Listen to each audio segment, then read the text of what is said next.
Well, why do you think that is? I mean, why is that? I mean, is it just because people are lazy today or they're bored? I mean, are we just like bored, spoiled children who've just been lying in the bathtub all day, just playing with their plastic duck, and now they're just thinking, well, what can I do?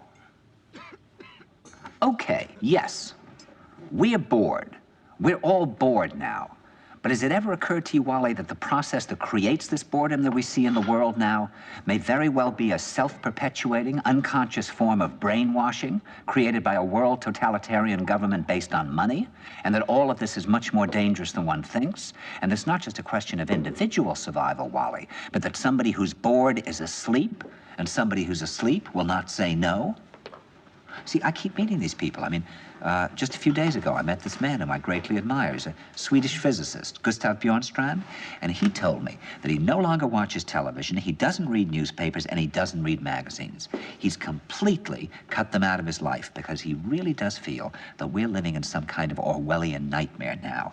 And when I was at Findhorn, I met this extraordinary English tree expert who had devoted his life to saving trees. Just got back from Washington, lobbying to save the redwoods. He's 84 years old. He always travels with a backpack because he never knows where he's going to be tomorrow.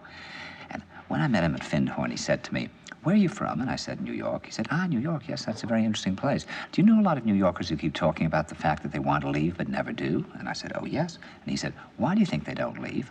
I gave him different banal theories. He said, "Oh, I don't think it's that way at all."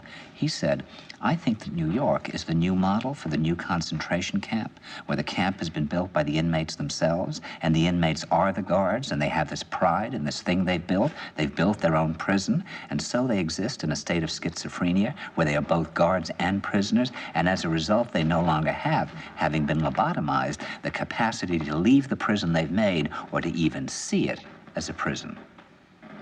And then he went into his pocket and he took out a seed for a tree and he said, "This is a pine tree." He put it in my hand and he said, "Escape before it's too late."